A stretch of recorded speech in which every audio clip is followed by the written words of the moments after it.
You got any questions or Yeah, anything? man.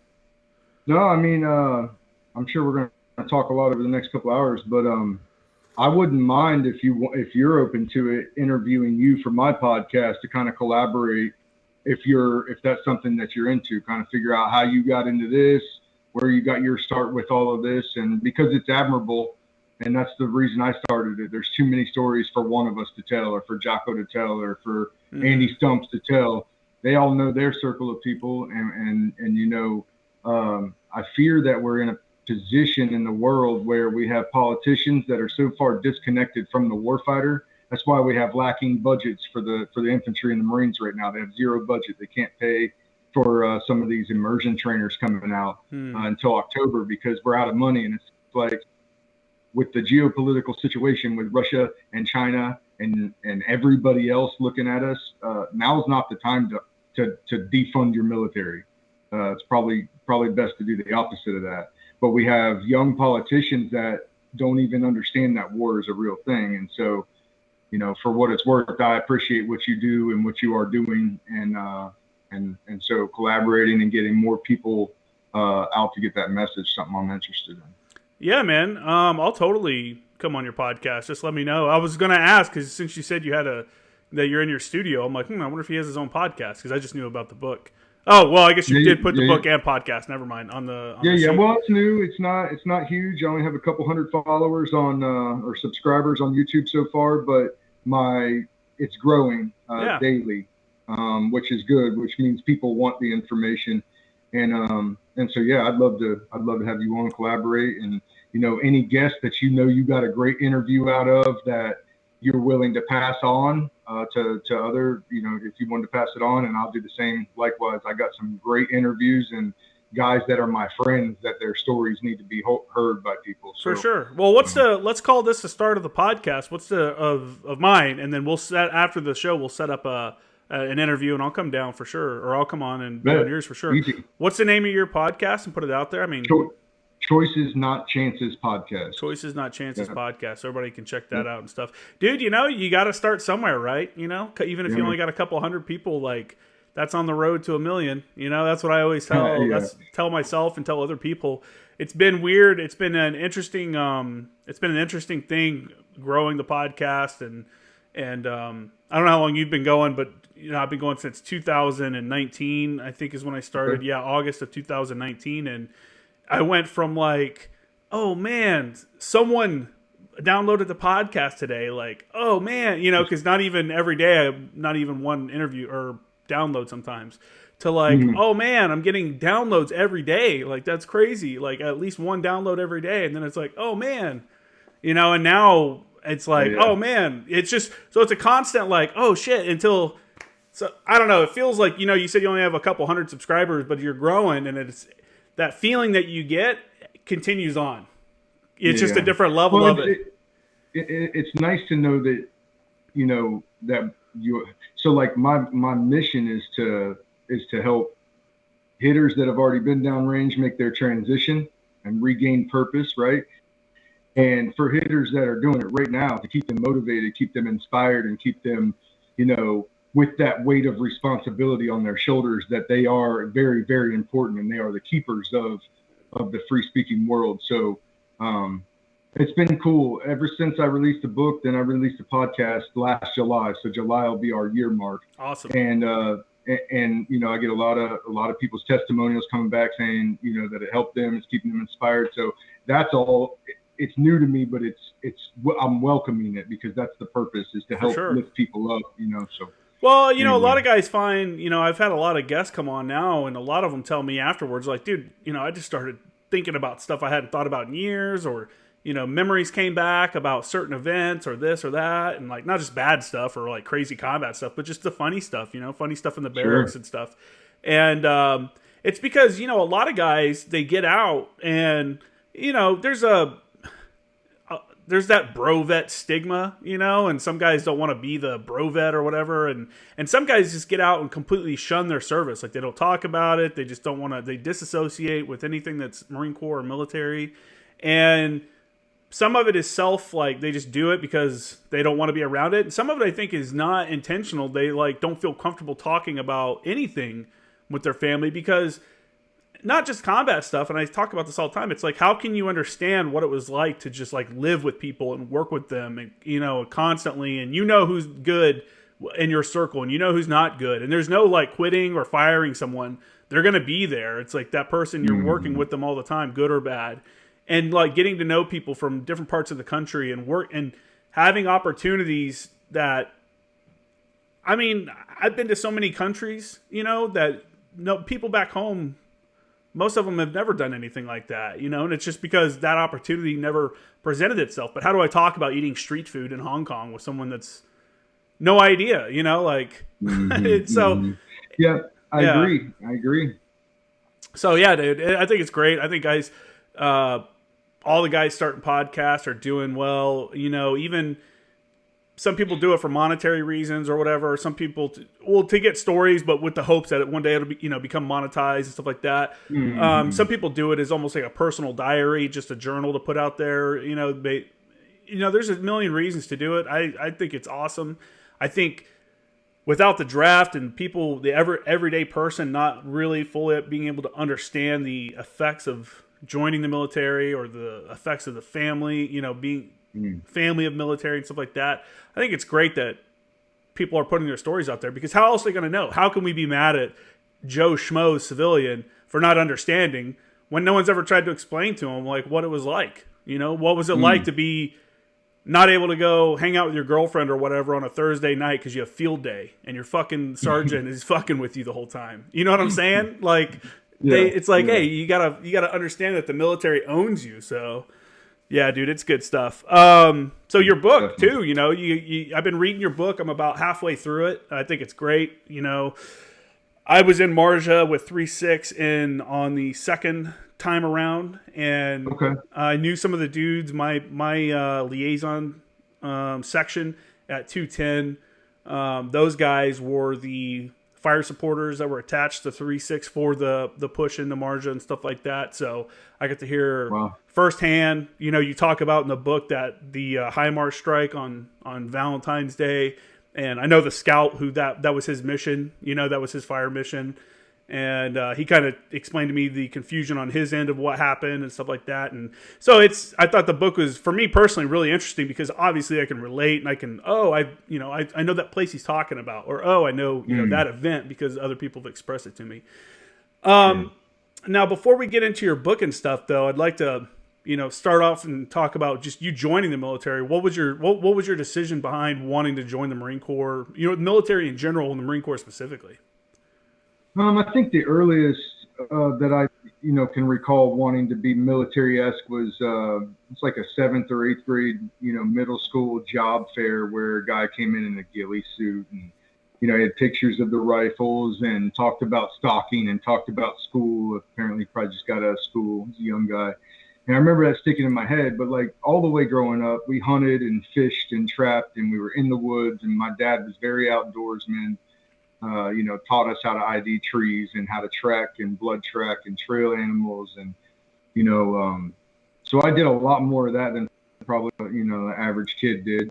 And then there was a lot of competition. So I was always the more aggressive. All of my brothers were very aggressive, very, football, wrestling, boxing, coming up. And, but 9/11 probably solidified my fate as far as what I was going to do with my life, I think. So, I was in 10th grade. I was in Mr. Miller guy.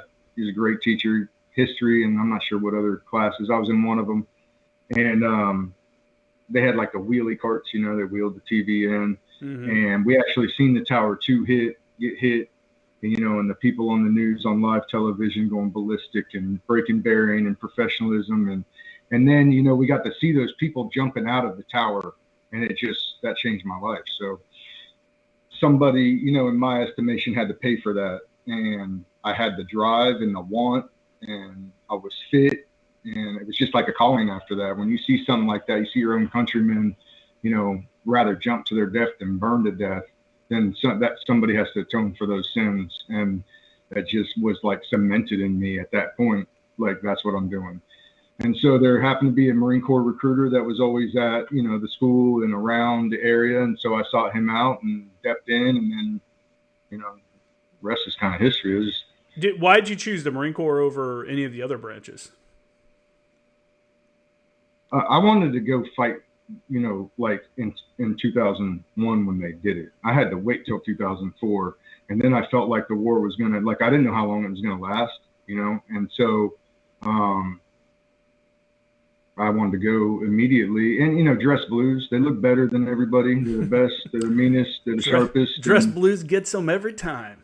Yeah, man, I love the dress blues, but just the Marines is just a different thing. It's a it's almost some people refer to it as a cult. You don't stop being a Marine. A lot of soldiers don't carry that on, and it's no harm to them, no harm, no foul. A lot of them do, but a Marine is a Marine forever. So it's just it's a lifestyle. It's not an occupation, or that's the way it was for me. Some people don't see it that way. It's the way it was for me. So it's a different. I wanted that. It's a different vibe for sure. And you can. And I've talked about it before on the podcast, but it's like one of those things where when you're joining the Marines, you're like, I know I'm going through the hardest initial training. You know what I'm saying? I could take it easy on myself and go in the Army and do probably close to the same jobs, but I'm going to have to earn it more to join the Marines, And the thing that convinced me, well, first off, the people jumping out of the buildings on 9/11, that right there was one of the hardest things I've ever seen, probably, and the photos from that are just, I don't know. That when I think about 9/11, that's what I think about is that the falling man, that famous photo, and it's just so fucked up. And around that time frame, maybe a couple years before that, I had wanted to join the military, and I read Marine Sniper, and I was like, oh shit, like that's it, that's what I want to do, and that's kind of what convinced me to do it. So it's always interesting to hear why other people made that decision. Some people it's lineage, like their family was in it. Sure. Some people just like they didn't know anything. Hey, that was the recruiter's office that was open. Everybody else is at lunch. I've had multiple people say that. So, it's always interesting to hear people's decisions. When you came in, were you like, hey, infantry, that's it. That's all I'm doing. Nothing else. Get out of here with anything else. Yeah, well, at the time, there was a lot of calling in people's hearts and patriots, so they were not having any problem filling the infantry boat spaces, let's say, and I got kind of weaseled into a fast company security forces contract. He sold it to me. You will be spending 4 years in the fleet, but you're going to spend your first 2 years, doing all kinds of shooting and AUC, advanced urban combat, which I did, but it was sold to me as something different. Turns out I got with a lucky platoon in fast. I had an 0302 captain, platoon commander, and then I had a career force reconnaissance gunny, some 03 squad leaders just by luck. And we stayed at training, stayed in the field, stayed with our occupation. And then we ended up doing some missions later on in Bahrain and got to put some of that to use. So I didn't miss out, but I was, no, I didn't go straight to the infantry the way I wanted to, I guess. Yeah, but you came in as an 03 though, right? Like an infantry contract. Yeah, you were originally an 0311, and then and then you go to fast to school for that. That was a weird time to try to get into infantry because everybody wanted to do it. So it was kind of hard to actually get just a straight up infantry spot. I've had a lot of people come on the show and say like, all I wanted to do, and including myself, all I wanted to do was infantry. Recruiter was like, hey, there's no boat spaces. What else do you want to do? And it's like, no, that's it. But it's like, it's either then, you're an 18-year-old kid or whatever, however old you are, wondering like, well, infantry's not open, but I want to leave as soon as possible. And there's all these other jobs. Like, do I really want to wait on like 6 months to try to get this one job when I could do something else? So it's a hard decision a lot of people had to make. And that's cool. You got a spot, even though security forces, I mean, I never did it. I knew guys that did it. I dug it. We went to Cuba and did a fence line tour, which, that's great. It was, I had a great time. I learned, a lot. I got to do some patrolling, boat insert patrolling with the Coast Guard and good training out there. I got cross trained on Mod Deuce, the Mark 19 and the 240 as a 0311, which is huge when you transition out to the fleet. I learned about hard rucking there. Our captain was all about rucking. Captain Gustafson is a great guy, but he's all about training. And, we did many beach rucks that I hated, but you learn to go somewhere else in your mind mentally, and you learn to push through that stuff. But I had a great time in security forces fast company. I've had a few guys talk about being in Cuba. They've come on the show and talked about being in Cuba. And there's kind of like, did you ever see like refugees, like people try to become refugees and then have to send them back over to the Cuban side? No, they call them Cuban asylum seekers, CAS. But I heard about it. I never seen it. I seen an iguana step on a landmine and blow himself up. Oh shit! Because there's still some live landmines in the area. But most of our job is just to man these marine observation posts and make sure if there's Cuban asylum seekers, they're handled. Make sure nobody's going. It's really kind of. I don't really understand the purpose of it. Yeah. Well, there's a mirror post of Cubans that watch you with big eyes, and you watch them with big eyes, and 8-hour shifts by yourself. It's not fun. Yeah. But the training that we got there was really good. So yeah. We did a lot of high-speed training. So I like that. So you said you went to Bahrain. I went to Bahrain, but it was like chill when I was there. What would you guys have going on? Bahrain was chill. It was just our rotation. As a fast company, one of your mission sets is going to be a quick reaction force for Southeast Asia's like embassies. Yeah. In the case that something crazy happens. And at the time, Hezbollah and Israel were kind of butting heads and launching rockets at each other. And it kind of escalated, and Israel started raining rockets down on Hezbollah, but they were located in Beirut, Lebanon. And some rockets are hitting there. And so we got activated. We left Bahrain on the QRF, and we went to a little island in Cyprus, British Royal Air Force Base. And then we headed up kind of like the evacuation of AMSITs. Essentially, it was a big NEO, non-combatant evacuation. And, like elements of our platoon went over fast roped and, got over to the embassy and linked up with whoever was there from the MU. And they ushered people to boats that the strike group commandeered. There was like a big ferry boat, and then there was a big like cruise liner boat that the strike group commandeered and brought. And then we put like 50s and 240s up on these boats and floated them back across to Cyprus. And then when was this? What year was this? It was 2006, I believe. Man. Or 2005, maybe. Yeah, I never heard about that. That's pretty wild. Yeah, that was was not a combat mission. I was a young lance corporal, just a regular fire team guy, point man in my fire team, and that was the first time being in an area where there were other people feuding, and it was it was weird, but it was a feel good mission. We were helping Americans get back home, and it was good for the patriot inside you. It made you feel good about making a difference for people. So were you kind of mind blown, like, oh shit, we're actually getting called up? Like, oh fuck, something. Yeah, because like when we're there, we're always training in Bahrain, and it's so hot. So you're out at the range, it's 130 some degrees, sandstorms blowing in, and then we get back and like you want to get some rest, and then boom, they'd hit us with like a react. A react alarm. So we would be like, oh shit. So now we got to get everything palletized and staged in under 60 minutes. Mm-hmm. And we did that so many times when it was fake. But then when it was real, we were like butter. Everything was good. We were on the C-130 and we were rolling.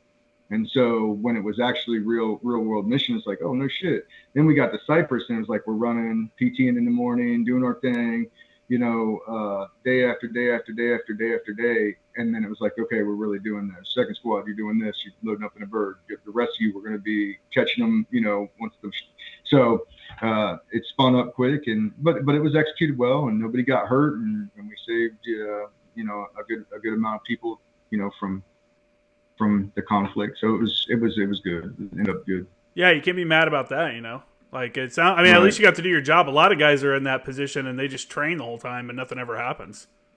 Right. Yeah. And, I'm thankful for that because that was probably the best feel good mission ever that I ever got to take part in, because everything else was, banging triggers. So, yeah. After that, did you come back to the fleet? Yeah. So they disbanded us early after that mission. So I didn't even spend a full 2 years at FAST. Basically what happened was I was supposed to drop into the most junior platoon, 5th platoon.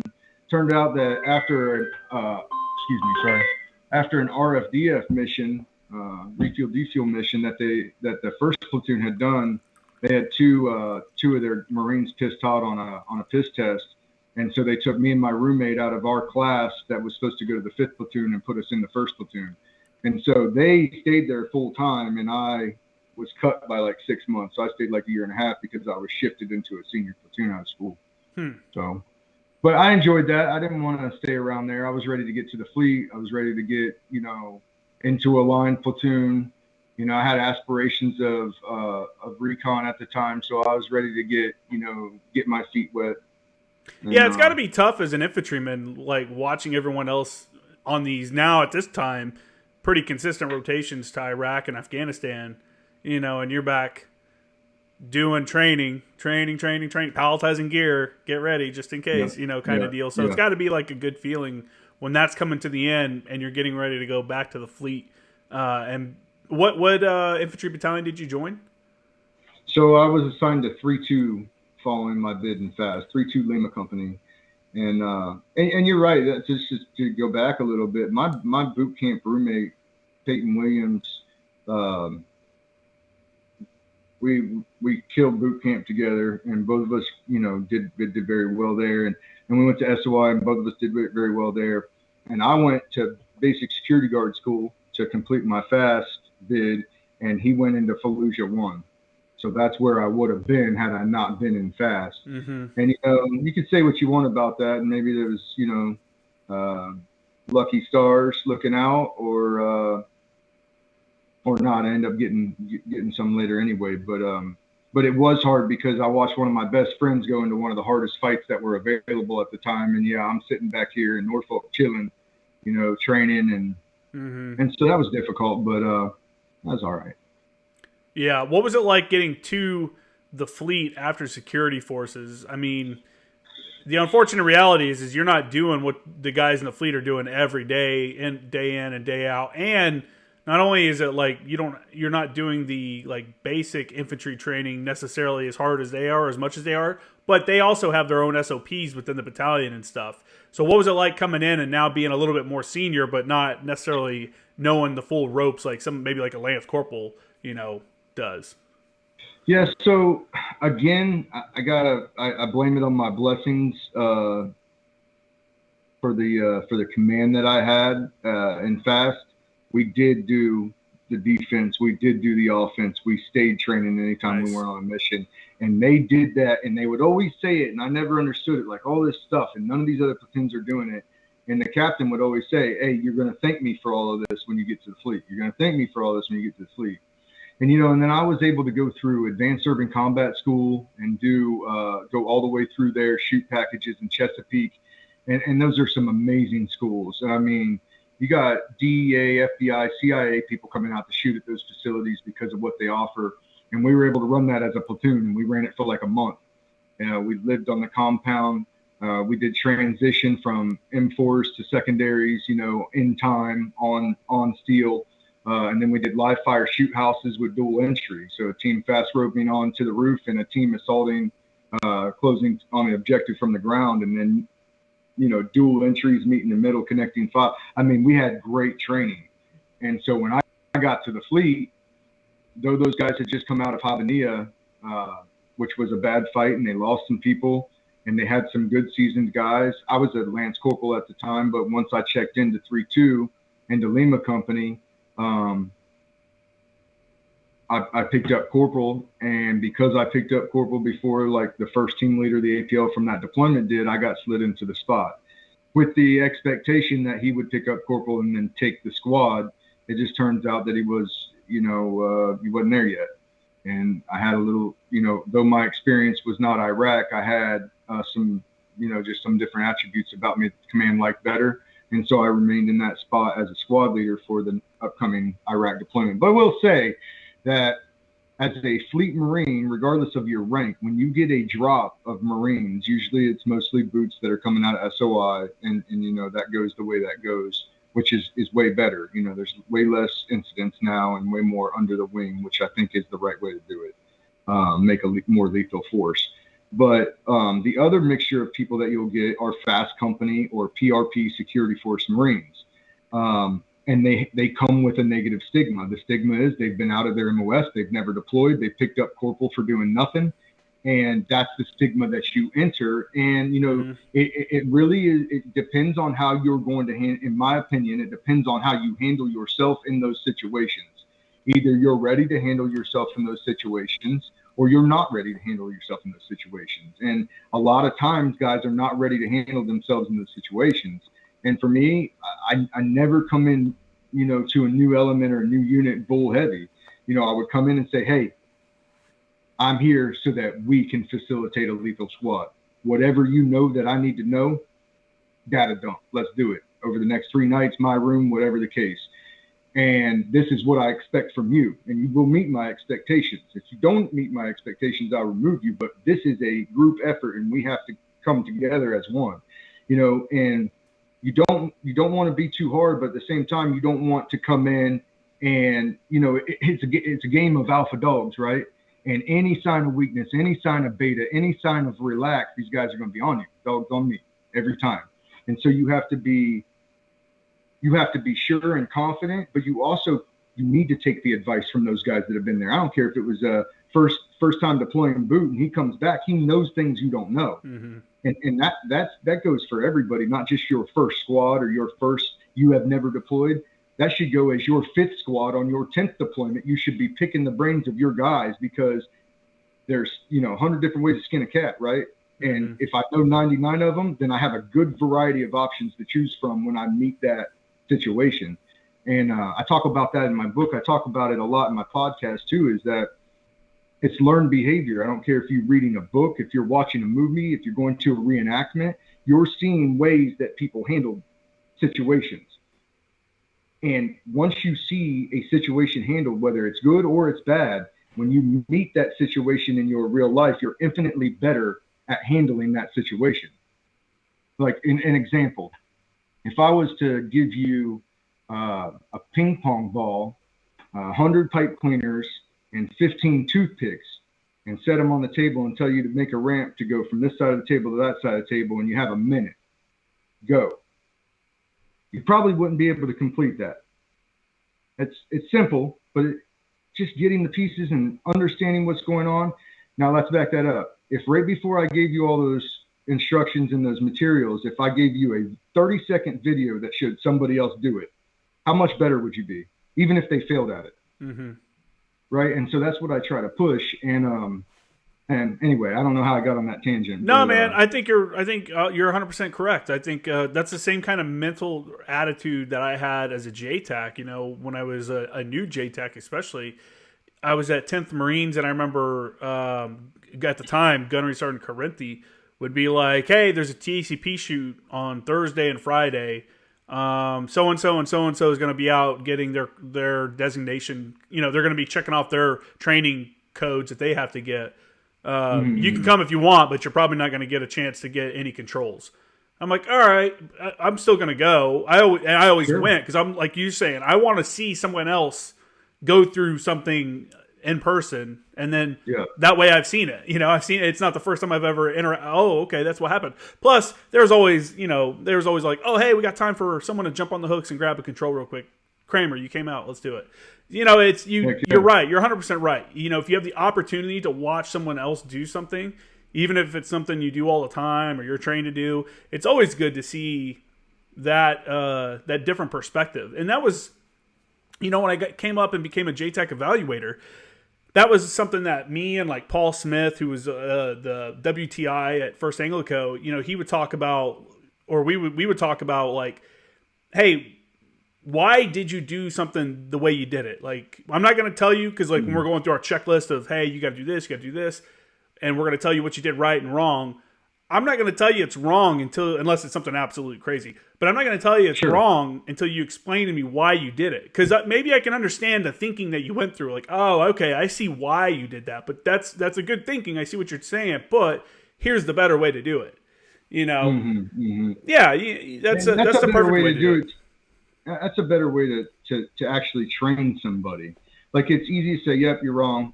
But it's like, okay, make me understand why I'm wrong and why your way is better. And then they're thinking about it, right? Mm-hmm. Now it's not just like, oh, wrong, off. It's like, yeah, he's right. he's right, because if I did do it this way, X, Y, and Z. It gets them thinking better than just, oh, you're wrong kind of thing. Yeah, so. Yeah, you understand the steps, and then next time you either do those steps again, or if it was wrong, you try not to do those. Like you try to Sure. change your thinking a little bit. But that's a good way to look at it. But you get the same learned behavior. You could watch a squad assault a compound and get fucked up and do things wrong, and you get the same learned behavior, because it's like, okay, out of all the options that I have available to me, that's not the one that I'm going to use. That's probably not the best option. Maybe I can use some of it. But when they started to veer off, off course, then that's where you fix it, right? Where you watch a squad do a perfect takedown of a compound, then you can look at that and be like, okay, I understand why that went smoother than mine, because I wasn't thinking about this over here, and getting as many different experiences as you can is key, because then you can build that variety and build that, that target board to choose from. Okay, this situation, right? And so that's what I look to do too. For sure. I like that. How long were you guys doing training before your deployment to Iraq? We got a pretty full workup. We got CACs in, and we did 100 level skills all the way through CACs, and then we did well at CACs and fell into the shoot. So I don't know if it was 7, 8 months, 9 months, something like that. So you showed up just in time to do the entire workup. It wasn't like a last minute addition to a deployment. No, not with 3-2. I dropped into Lima Company maybe 2-3 months after they cleared Habania's deployment, and they did their change out, and then I came with the crop, to build them back up for the workup. So I got a full workup with them. How did you feel the workup in like CACs, like the Combined Arms Exercise, or EMV? Some people call it EMV now. It's who knows what it's called anymore, but the 29 Palm certification process. How did you feel, after all the training was over and it was like, hey, we're about to get on the bus? Did you guys feel like you're ready to go? Like we're as good as we could be? I can only speak for myself and my squad, and no, I did not feel like my squad was where it even should be. Why is that? I had a weak squad. I was a weak, not weak, but I was first time squad leader. So my confidence and my assuredness in myself and being proficient enough to my capabilities with my weapon were always sound, but this would have been my first time leading a squad in combat, and you shouldn't feel nervous. No, anybody that feels nervous shouldn't be in that position. And at the time, it was like Lance Corporals leading squads, though, because people were dying or people were getting out after coming home. Mm-hmm. And so it was a trying time, and it was. I say that knowing what I know now, having squads after that, having units after that. I absolutely am grateful that that fight was less kinetic than some of my fights afterwards. Yeah, so and we did fine. We didn't lose anybody. Everybody came home okay, but my confidence level as a leader wasn't there where it needed to be, and that raised doubt in my mind all the time. And if I have doubt, that's bad, right? By the end of that deployment, we were a well-oiled machine. We had no problems. We were able to operate easy, fluently. Even I would say by the middle of that deployment, it took that long for me to get my confidence and my legs about me, though, fully. What area of Iraq you were in? Karbala or? Karabla, Sadr, Ubaidi, over by I believe the Syrian border. Yeah. What was like the environment there? Like how did it? Was it connect? I mean, you said it wasn't as connected as some of your other deployments, but how was the enemy presence? It was very sporadic. There were people laying IEDs and once in a while pop shot, from a compound, but not an enemy that would face you, not an enemy that would stand and fight, more booby traps and trying to control populace and night riding, things of that nature. But that did offer me an environment to grow as a leader and to get real life on the ground action, cordoning on IEDs, cordoning them off, doing soft and hard knocks on buildings. And it was a place where if somebody wasn't paying attention or messed up, somebody wasn't going to die. It was that kind of deployment. Slow, not what I wanted. I wanted to fight. And coming off that, I was not happy with. I felt like I missed the war. I felt like I screwed around in all these other units and I missed my chance to actually wage war. Isn't that a weird feeling? That it's like, man, I missed my opportunity. I felt the same way as because I came in open contract and I was a mechanic for 3 years, and I didn't get to deploy. I came in '06 and I didn't deploy till 2009, and I'm like, dude, I'm gonna miss it. All my buddies have gone. I'm gonna be that guy that didn't get to go. Yeah. I think I had that. It wasn't even so much. I took it personal. Like, because my whole goal to come in was to kill people that were affiliated with 9/11, to show people that there's still people like me in America who will come after you all the way to your door and say you should not have been affiliated with those people, and then end you. That's what I wanted to do. And I like get emotional talking about it. Like my dander gets standing up talking about it because that was my job and that's what I got to later do. But to go all the way to the doorstep and then nobody answered the door, you know, it was like a kick to the gut. Yeah. And then, you know, everything was starting to kind of calm down. And in our area, they got hit with steel fist and iron curtain, and those Marines came through and cleared them out. When I came into zone in Karabla, I mean, it was still toppled buildings with where you could see a sniper hide was at, and just got lit up by Madus and Mark 19s and just, you know, buildings and rubble. And that was during the, you know, the pacification of that area. I got there just as it was westernizing more and kind of pacifying, which is good. That's the point. The whole point of us being there is to, you know, free people from oppression and try to, you know, instill our will there. And so that was starting to happen. It just, you know, which is a good thing. It was just, you know, for me, it had negative emotion because I felt like I wasn't going to get to do my job. So yeah. No, I know what you're saying. It's probably when you got to go to Afghanistan, it probably felt even better though, because it's like, okay, well, we know that's where the attackers trained. Like, we know that's like a direct connection to 9/11. Iraq was always one of those things where it was kind of weird for some guys. Some guys didn't want to go because they didn't feel like it was involved.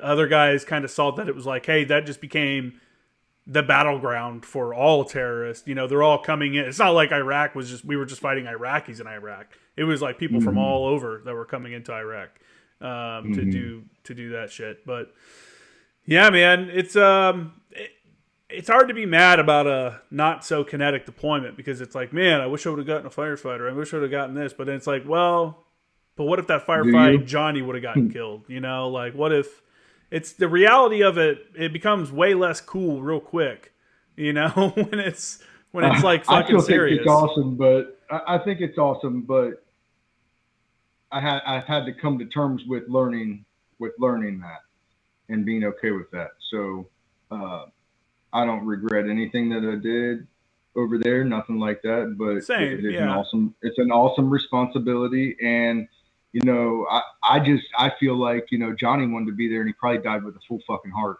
because that's what I would have felt. Yeah. And so though Johnny's family and his friends are going to feel a certain way, you know, see you in Valhalla. That's the way I feel about it. So it wasn't like when I see somebody that gave their life fighting the enemy, like I smile, like that is exactly what we do, you know, and we do that with, you know, with a full heart. So that's just a mentality some people have, man. I had Dale Comstock on, who's a Delta guy, and, you know, I asked him about Randy Sugart and, you know, those guys getting killed in Somalia, and if he knew him, and he's like, yeah, we knew you know, he was on my team, and he's like, it's one of those things where that's way better than dying in a car accident or having a heart attack while you're mowing the yard. And I'm like, yeah, I get that. You know, obviously the family's not going to accept something like that and whatever, but I understand that. Yeah, it's just a weird vibe, man. For me, like in Sangin, it was just like, by the end of it, I'm like, let's just get the fuck out of here. Like, what are we doing, man? Like, I don't need one more close call. You know what I'm saying? Like, once you've had a few close calls, it's like, dude, let's go home and take a break. Like, and then of course, a few months down the road, you're like, you get the Garrison Marine Corps bullshit, and you're like, oh, okay, I'm ready to go back to Afghanistan or do something, you know, get me out of here. Yeah. But I don't know. I've told people that were like, oh, I wish I could have gotten into a firefight, or oh, I wish I would have done this, and I'm like, dude, it's cool. for a little while, and then it gets fucking sketchy sometimes. And it's like, man, dudes are getting fucked up, you know? When dudes start getting fucked up, you're like, man, this is not cool, you know? No, I don't like that. I struggled hardcore with losing Marines. But how do you not, you know? In spite of that, I smile, or I try to. That's a good attitude to have, man. Yeah, I did. That's not my attitude. That came from James Finney. He's a Marine gunner now. Came up with him in the Marine Corps, and I had him on the show, and he made that comment about taps, because taps is hard for me. And I was talking about I get emotional every time, you know, taps, and same. It's one of the tones that gets me, songs that gets me. And he said, smile through the tears, because they did exactly what they wanted to do. You know, I had to think about it for a little while, but he's exactly right. Like, and that's what you got to tell these guys now that are struggling is like, if it was me, I don't want to be up there looking down on you, drinking yourself away and drugging yourself away, and, you know, living in this remorse, in this emotional prison that you put yourself in. I want you to go do all the things that I couldn't do, that I'm not here to do. Go raise your family, you know. So that is the bad part, when you see guys that can't cope, you know, or they have a hard time coping, and they turn to the bottle or whatever addiction it is that they have, you know, they turn to that, or they just turn inward, you know, and don't want to talk about it. Again, like we said at the beginning of the podcast, a lot of that comes from who are they going to talk to? Like, once you're out, unless you're really involved in like the VFW or something like that, you know, you're going to sit around the family table, dinner table, and discuss, you know, so-and-so getting killed. Hard. Like, you know, it's just, it's not a discussion for everyone. Right. Yeah, it is. It's tough, but, you know, the VA's come a long way. I'm not going to sit here and toot their horn. I'm not a VA rep, but I will say that they offer group counseling and private individual counseling for anybody that's, you know, that needs it, that comes in, and you know, we can get to that maybe afterwards, but I really believe that keeping positive people around, it's like, show me your friends and I'll show you your future. Mm-hmm. Well, if you're not having any friends and your only friends are yourself, and you're sitting, you know, I spent a lot of time sitting in my garage the first couple of years trying to refigure myself out, and it doesn't help you. It doesn't. You sit right there in your own echo chamber, feeling sorry for yourself on something that you should beat your chest about. You know, you should be prideful in, and so that's my message on my podcast. Like, get up, be with people, talk to people. Mm-hmm. We are not meant to be alone. And if you can't find people, call me. I'll talk to you. Because I would rather sit and listen to you, you know, go through it and tell me your story and work that out than read about you. Yeah, that's a tough thing. You know, you always see on like Facebook or whatever, someone kills themselves, all the posts, like, why didn't he call me? Why didn't he contact me? And that's something I've told guys, or, you know, I've said it on the podcast more so back in the day, but, you know, everybody's talking about doing 22 push-ups a day and bullshit like that. I'm like, dude, just reach out and text a couple people. You know, who are some people that you remember hanging out with? Yeah, that you remember they were cool. Shoot them a message on text or messenger or email. You know, just reach out and be like, hey, man, just thinking about you. It's been a long time. Hope you're doing well. You know, you never know what that's going to do. What kind of connection, rekindle a connection and talk about the good old days or whatever with somebody else. Yeah, no, that's 100% right. People got to do stuff like that. I tell people all the time, like, make the call. That's all I say to them. Make the call, because let's say I'm feeling down and I make the call because I'm feeling down. You have no idea what situation your buddy's in. He could be way worse than you, and that one phone call turns it around. That one talk, that one drive-by, you know, where you're just like, hey, man, I was just in the neighborhood, and you stop by. You see the life in your buddies come alive, you know. Yeah, and you get to talk about stuff you haven't talked about in forever, and you start remembering things. That's why, like I said about the podcast, that's why guys reach out. This has been great for me, because it keeps me, like, in the loop of things that are going on. Absolutely. I can hear other people's stories, you know, I puts my own things in perspective, and, you know, and absolutely. Yeah. It's just, and one thing that I've always told people, I'm like, look, you got to get out of the military and find something that's cool to just get into, you know. I got into photography real big, back into it. You know, I picked the camera back up. I hadn't done that in a long time. Like, I used to go to car shows all the time. It's like find something you're interested in and just get into it. Get involved. If Mm-hmm. there's organizations Mm-hmm. involved with it, get involved. Because Mm-hmm. you can't just dwell on like, especially no matter how long your career was, you don't want your entire life to be, that's your identity. That 4 years you spent in the Marine Corps is it. Like that's the cool. People are like, I'll never do anything that cool again. It's like maybe not. I mean, with that Maybe. attitude, you definitely won't. Or Yeah, you could get out and fucking find something you're passionate about. Get out into the wilderness and do some hiking, or shooting or whatever. But just get into absolutely. something. Absolutely. I tell guys all the time, when I talk to them, the the biggest thing in transition that affects Marines, at least the Marines and some of the soldiers that I talk to, is purposelessness. Yeah. They go from making a life and death difference overseas and fighting for their nation, and they got that purpose. There's purpose there, and then either you retire or you get out under your own will, and it's gone, man. And you're like, what do I do now? And menial tasks don't just seem to quench that thirst.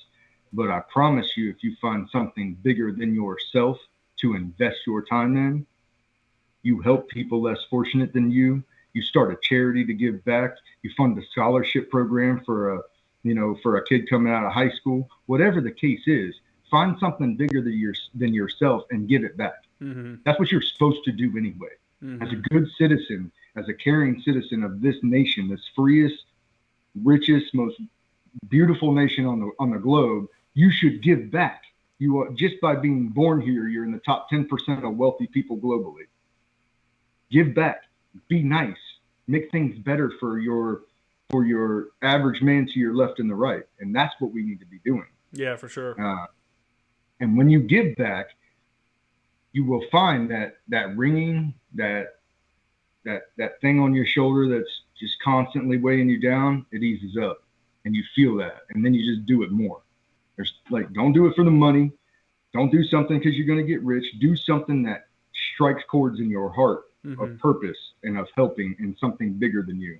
And when I started to do that, some of that anxiety, some of that weight started to lift. Like, hang on, I can still affect change. I might not bang hammers anymore, but I can help these guys, or I can help these guys. Guys like me, I can help these guys, And yeah, having a purpose is the huge. more you invest, the more you invest into that purpose, it pays off in the heart, in the soul. So For sure. Yeah, having a purpose is that's it, man. Find something that drives you to make you want to be better at whatever it is. Like for me being a photographer, it was just constantly carrying my camera around, shooting photos and whatever. I'm not necessarily trying to make money at it or anything like that, but I don't know, it's just something cool to do, and it's something I'm constantly trying to be better at and everything. And you're right, you go from this world where life and death decisions are being made, and you're doing risky, even in training. I mean, look how many people have been killed this year so far just in training. Even training can be risky and stuff too.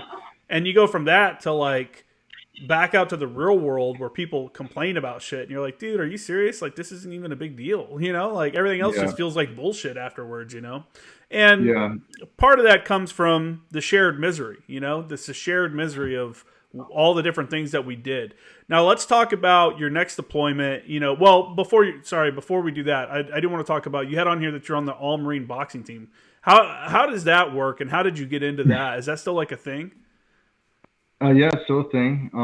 The All Marine team's on the East Coast, and the intramural, military league is on the West Coast. But it came from being butthurt about not getting combat. Essentially, I came home from that deployment in Iraq, and they were going to work up for a MEU, and I wanted none of it. I'm like, I'm not going to go float around on a boat, for an undisclosed period of time, and watch my buddies deploy straight over and get some.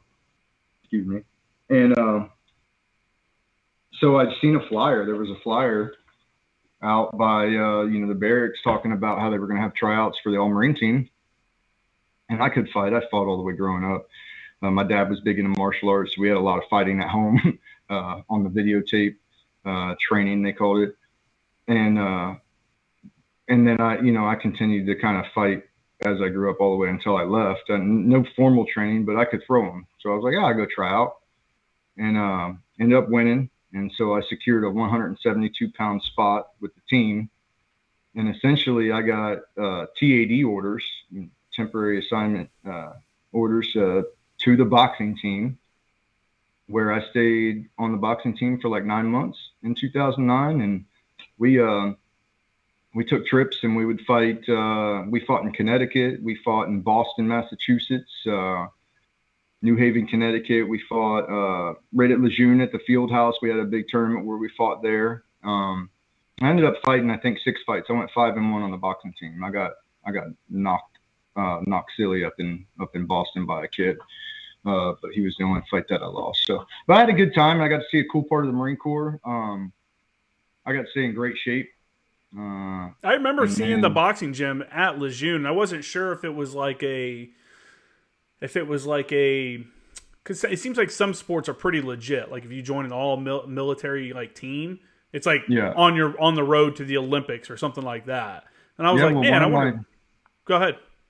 No. One of my teammates, Jamel Herring, at the time he was a Sergeant Jamel Herring, and I think he fought 138 or somewhere about there. He ended up being a co-captain of the Olympic team a few years back, and he actually was the WBO champion at 142 or so, reigning champion. He fought and earned the title last year, I believe, on don't quote me on this. I think it was last year or the year before. His first one was like on Veterans Day or something like that, and his name was Jamel Semper Fi Herring. You can look him up now. He's one of the pound for pound. He's up there.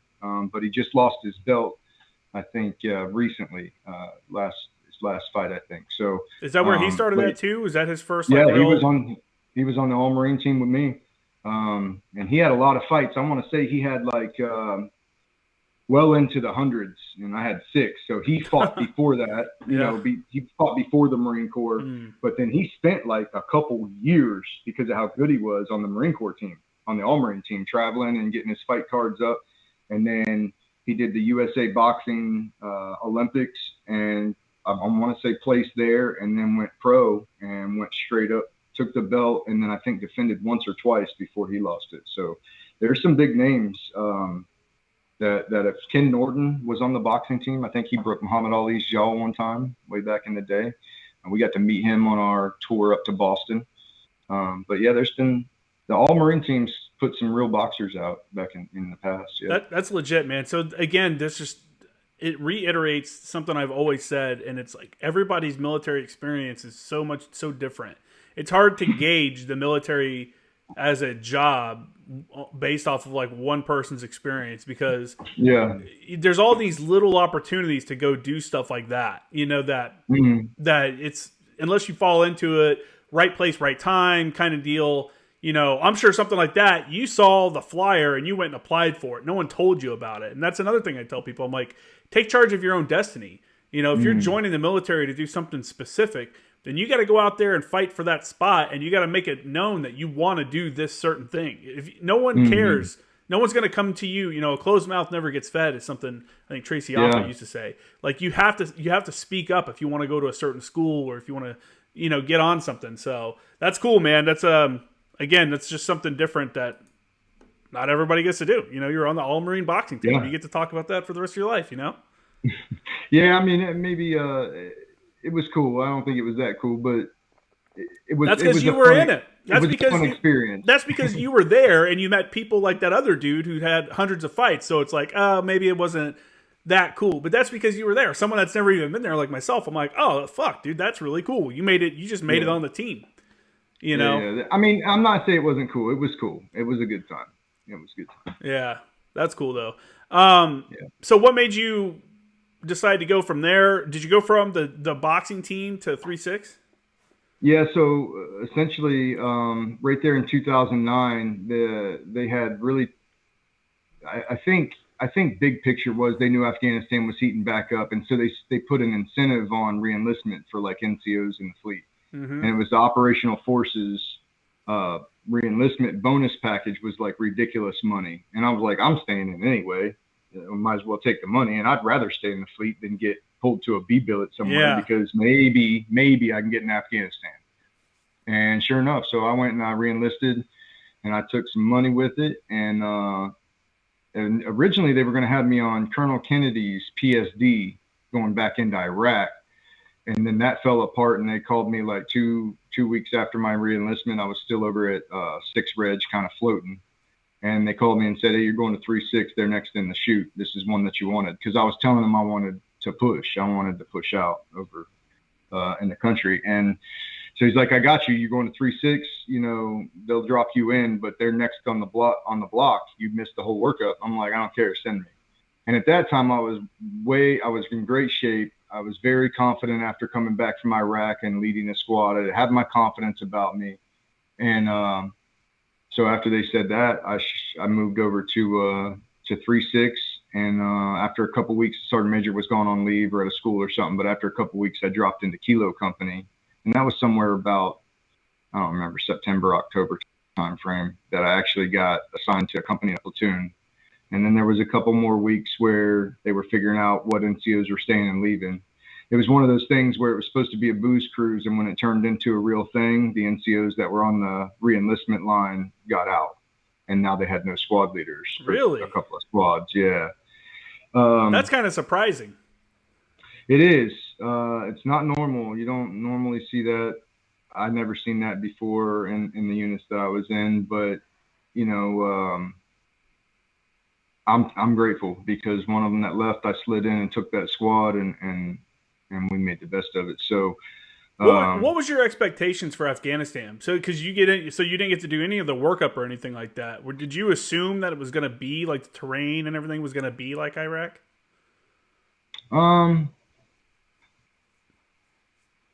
You know, originally I didn't know what I thought. I was just thinking this lucky stars that I had another chance. Mm-hmm. But it wasn't like we got a lot of information. We were supposed to go on a MEU, and then, you know, Stanley McChrystal asked for a troop increase, and Obama gave it to him. And so it was like, all right, 30,000 of us now need to be plussed up, right? And we were just the first in the chute, and or the next in the chute.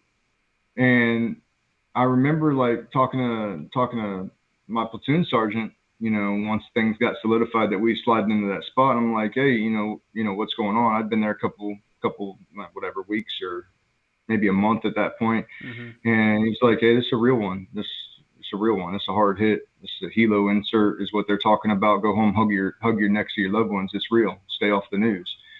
And so that's basically the bottom line of what we got before pushing out. And then it was like, all right, leave. You got to go on leave. And yeah, so then we went on leave. And when we came home from leave, we got a boot drop to plus our numbers up. So those guys came out of SOI 10 days, and on January 3rd, we pushed. Damn. They had just enough time to battle zero and pull from SIF before getting on a bird and Cherry Point. So welcome to the fleet. Don't unpack. Trial by fire, but I'm gonna tell you what, those motherfuckers were hard as woodpecker lips by the end of it. The ones that made it back. So they were coming back. Some of them came back as PFCs, time and grade with with decorations on their chest. So those dudes were hard as hell. We had a kid when I went with 3-6 on their second rotation of Marjah. Same deal, that showed up right before we deployed. And he was a PFC through the entire deployment. I think he picked up Lance like either at the very, very end of the deployment or right after we got home. You know, we had guys picked up. Our guys picked up. We called them the Bs because we got like Breland, Bradshaw, Brady, Bridges. Like a bunch of B names. So we said we got the B drop, and we had Bs that were picking up PFC. I think over initially. I think we had one that maybe picked up PFC while we were there, but we had guys that were PFCs legit, never busted down when we got home. Telling NCOs what to do. It was kind of comical, but it was wild. When you guys got in country, you guys staged out of Leatherneck, right? Originally, yeah. Yeah. Mm-hmm. So when you guys got to Leatherneck, what was like? Obviously, there's probably rumors flying around. What are we actually doing? Who's going where? What was like the vibe within your company and the battalion? And like, what was like the final preparations you guys were doing before pushing out? Yeah, so it was kind of weird. We checked in, we got in country, Leatherneck, and you do about 2 weeks worth of in briefs and ROEs and stuff from the JAG and climatization. They want us to climatize before we push, but it was cold at the time, so it wasn't bad. And we left Leatherneck and went to Dwyer. Mm-hmm. And we stayed out at Dwyer. That's where they gave us our ANA counterparts.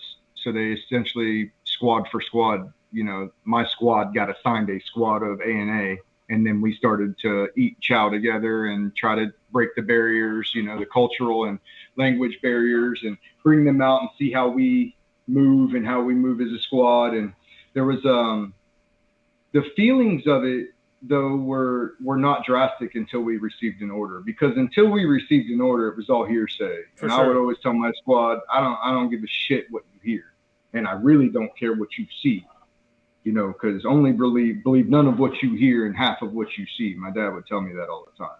Something his grandfather would tell him, and it's true. You never know what's coming down until you hear it from the horse's mouth, and you're getting a no bullshit official order. That's when you know. What we did know is that we were helicopter company. We did know that they made us qual in the dunk tank and everything before we left, and said there's a very high chance that we'll be doing a helo insert. Then when you get to Dwyer, it's like now you're trying to get your call for fires down. You're trying to get your CASs down. You're trying to get your 9 lines down. You're trying to integrate with these other soldiers that don't even speak your language. You're getting your interpreters and getting a feel for your interpreters, which we had some great ones. Then we got our order. We got our warning order from our Lieutenant Emmanuel. Amazing guy, still hitting, still the major now. Just a phenomenal Marine, a phenomenal man, phenomenal person. Always has been. But he gave us our order, and it was no bullshit. It was like, hey, we're helo inserting. This is the grid we're coming down on. This is our foothold building. We'll reconsolidate at the foothold, and then our first mission is to overwatch these MSRs so no enemy backfill while the other platoon is hitting this village. After they hit the village, we'll bound past them and hit our main. That was MEB objective 2 or 3, I think 3, and it was supposed to be an ID maker's compound, and they had OE antennas and communications up on pictures, and it was wild. We got that brief, and then there was a select number of key personnel that went to another brief that was given by, I don't know if it's CIA or who it was, hit Marines, guys with beards and plain clothes that came in that, had taken part in shaping and, probing some of the city and getting pictures for us of IED fields and of road intersections. And I mean, like, it was real deal Holyfield. They had it all. They had the pictures, they had the brief, they had the latest intelligence, and it was wild. And what was going through your mind during this, though? Like, when you're getting these briefs, like, were you like, holy shit, like, this is fucking, I got what I asked for? I was super jazzed. Yeah, I was like, fuck yeah. I tell people there were only 2 things in the Marine Corps that I experienced that were as bad or worse than what they said that they would be, and that was OC spray and Marjah. Those are the only 2 things that ever came close. And every soft knock and hard knock I had done in the past, be it in a different country at a different time, different place, it was always dry hole, dry hole, dry hole. So even then, like, my feelings, I was jazzed, but I was like, I know it's going to be dry hole. I know as soon as we hit, there's nothing's going to be going on.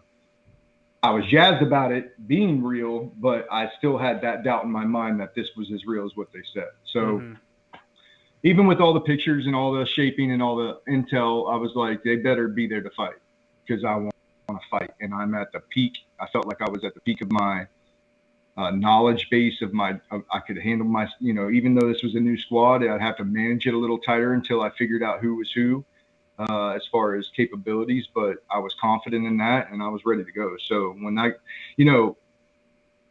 not everybody on the field is a warrior, right? Some of them are fighters. The warriors, embrace that. And that's the way I felt about it. And some of our guys didn't. So it was shocking to some of our guys, because after the warning order was given, we issued out 10 sandbags per Marine to stuff under their flak in case we needed to harden our positions once we got on the ground. And we issued 3 body bags a squad. one per team. And when the boots unroll body bags and pack them into their kits, and you see their eyes go misty, it's fucking real, you know. And so some of the guys, you know, took that route. And as a leader, you have to manage that and reinforce positive, you know, encouragement and positive reinforcement. And that was the first time I had to deal with that with any of my Marines. So, you know, I try to tell people all the time that leadership's not one size fits all. You might be able to yell at this kid and it's enough, you know, motivation and inspiration to get him moving and doing a positive thing. But if you yell at this kid, he might shut completely down on you. Mm-hmm. And I learned that, you know, leadership's not one size fits all. You need to constantly be practicing your leadership. Doctors practice surgery and practice medicine, and lawyers practice law, but leadership should be the same. It's ever changing. The personalities are always changing. And if you don't know your people, you won't know the best way to handle them. And so, you know, I learned a lot in that deployment about human psychology, both in war and for young men going to war, and guys younger than me going to war, guys older than me in war. And that was one of the things I took away, is you can't just come over the top all the time. Sometimes you got to get on a real level and say, hey, we very well may die tomorrow. We got to get our heads right. Where you at, you know? And that's a reality check, man. Packing some body bags. Like, hey, man, I need you to put this bag in your your shit. You know, like, be ready. Like, fuck, man. That's yeah. When I talk to the Marines now, I do inspirational speaking over on River Road. Now I've been invited out now to talk to a couple of groups of Marines, and I give keynote speeches to them, and they're on my YouTube. But one of the things that hits home, and I can see all their eyes get wide, and it's true to the core, is I tell them, you know, in war you can do everything right, and people will still die. Mm-hmm. You can make every right decision, and people will still die, and your mistakes go in body bags. Your friends are your mistakes, you know. So you got to be serious. You got to be in the serious business, and you got to be mentally ready for that. What was your loadout that you guys were going in with? Like, you're obviously not coming in. Everything, all of it. So, like, how much ammo were you carrying? Like, what did you personally carry in with you? I say all of it because when they issued our pallets, they brought our pallets out. They were squad pallets, and I got pictures of them. I mean, Laws, AT4s, couple thousand rounds of 240. You know, 15, 20 fibers per squad of 60 millimeter mortars, small rockets, because we had to spread load everything for all the weapons, right? Because they're flying in with us. And, you know, with zero, I don't know how, 6-8 hand grenades, couple flashbangs, trip flares, couple claymores, satchel charges.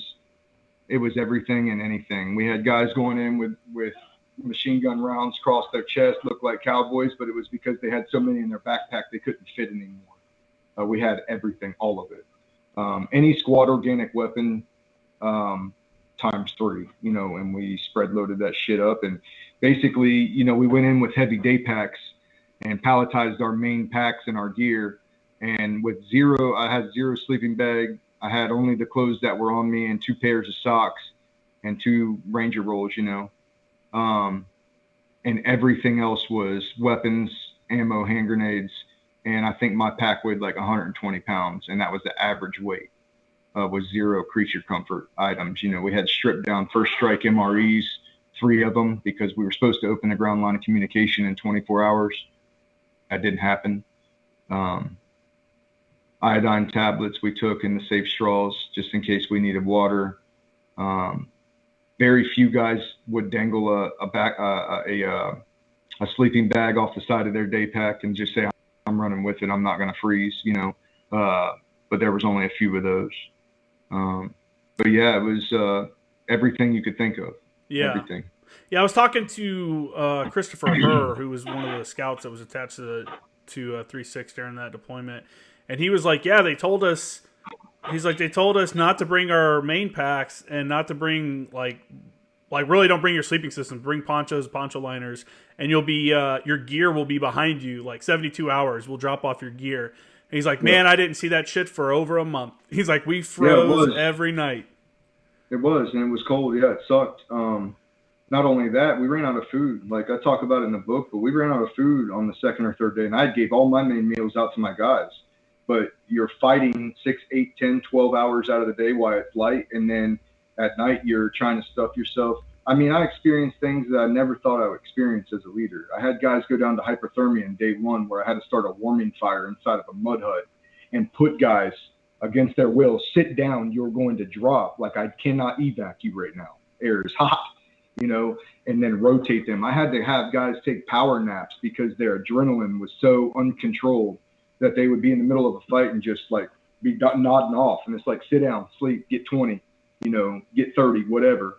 And so many things that I never thought that I would have to deal with, or that I never even had on my radar to deal with, that happened there. So, yeah, it was a fickle bitch.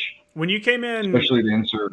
Yeah, I was gonna say with the insert, you're talking about coming in with a 100+ pound pack, you know, and that's everybody. Mm-hmm. God forbid you're the guy carrying the mortars and shit. You know, the mortars, yeah. The APOB systems that are 55 pounds a piece on your back, 2-man system. Yeah, all of that. So was there any concern about mobility in the initial phase? You know, like, hey, we're landing and we got to hit this objective. How hard is it to hit an objective with the 100-pound ruck on your back?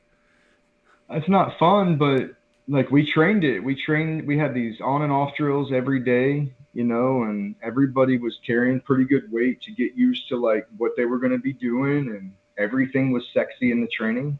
And they landed us in a flooded poppy field and we couldn't move. And so,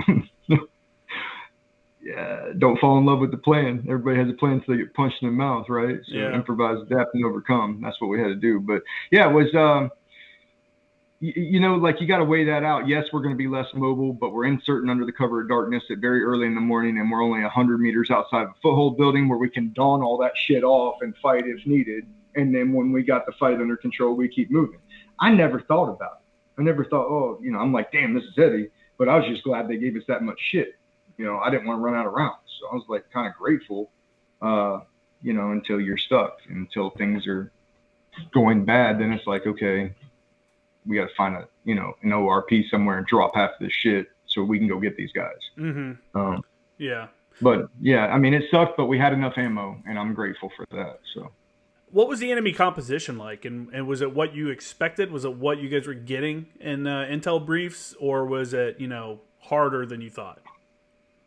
I felt like everybody that was in the city when we landed there wanted to kill us.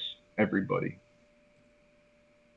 that didn't want to kill us left and went and coiled out in the desert. They had pictures of them from the briefs. And so that for us made it easy. I mean, it was like, okay, I think he's bad. Yep, he's bad. Boom. You know, we put him down. And, you know, the ROEs in the beginning were as such that you couldn't, like, if I seen somebody out there watching me with a two-way radio, walkie-talkie, cell phone, I couldn't do anything to him. But that very quickly changed in the first days because they would have active spotters out there, and then our ICOM chatter Marines, our interpreter Marines, would intercept those two-way radio calls, and they were commanders controlling teams against us.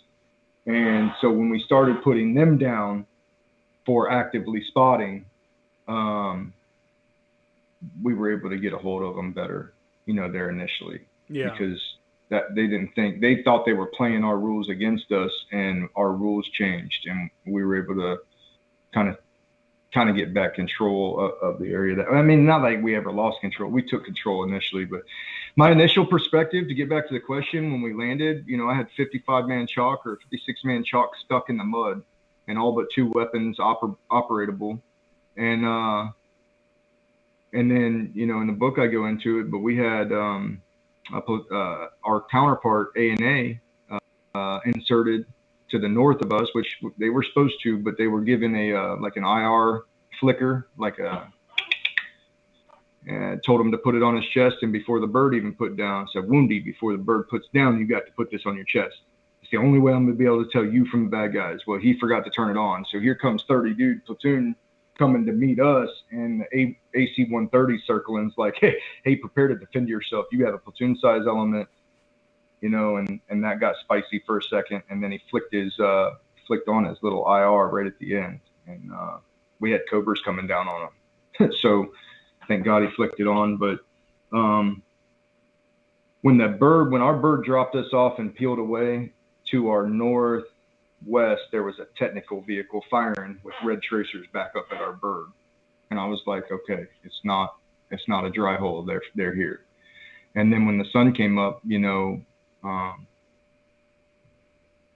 on. We got after it for about the rest of the day. So You mentioned in the book that you guys ran into like actual machine gun bunkered positions, like fortified positions, and that you were surprised that it was at, I don't know, you were surprised that the force was that disciplined to do something like that the Taliban force.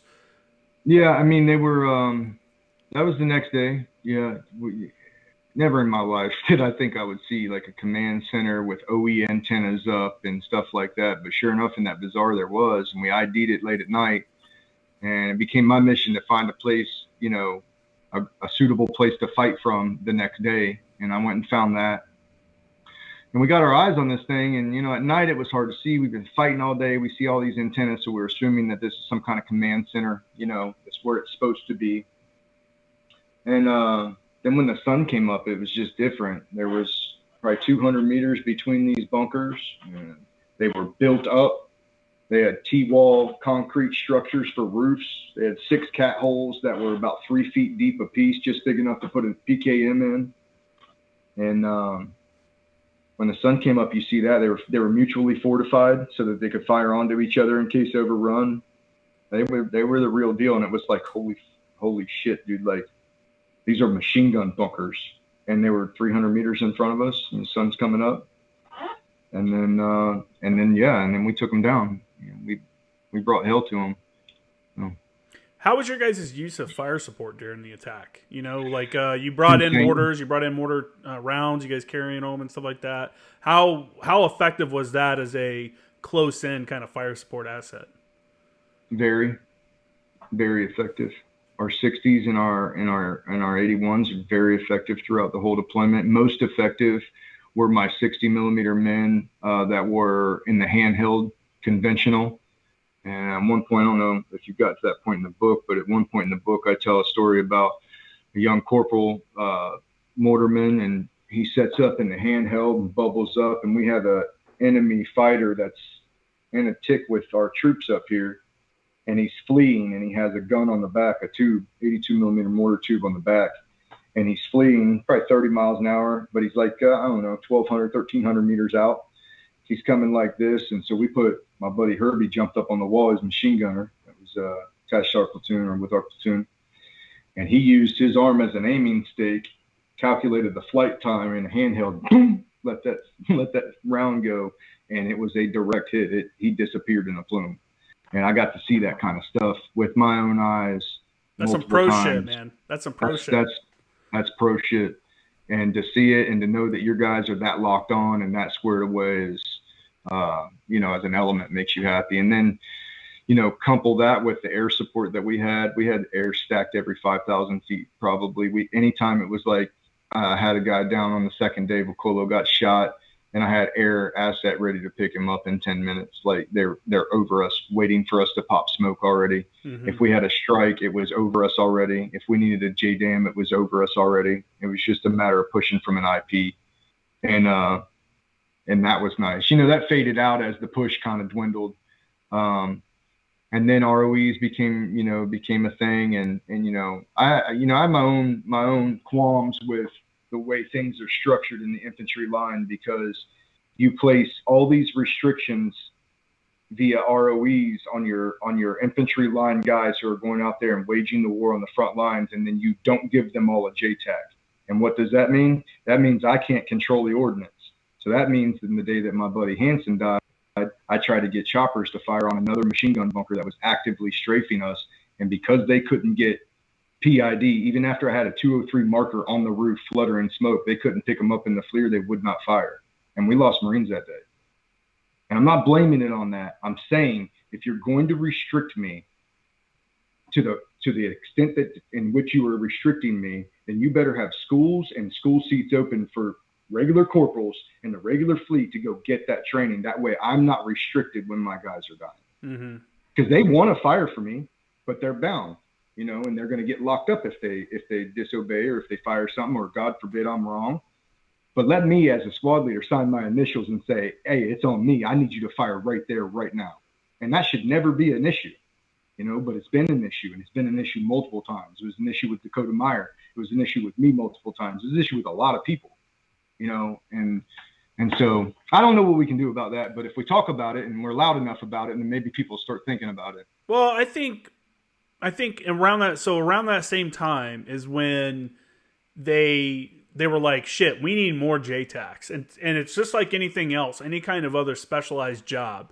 We can always say we need more, but you can't just rush people through training like that, because the consequences are bad on the back end, right? And at that time, in that time frame, they were like, hey, we need more JTACs. We're going to open this up to the Sergeant 0861s, the Sergeant Forward Observers, because before that, it was staff NCOs and officers only.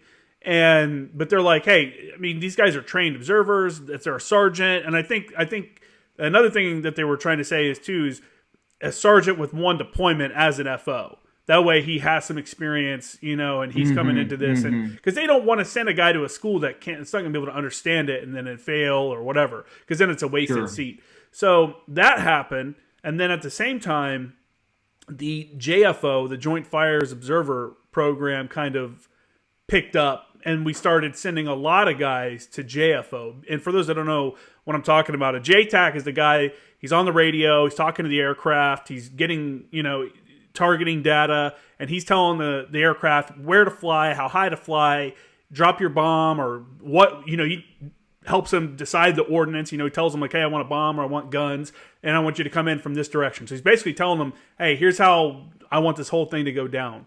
Well, if you bring a JFO into the program, the JTAC can now sit up in the command center and have JFOs down at the squad level who they can do everything that the JTAC can do besides clear the aircraft hot.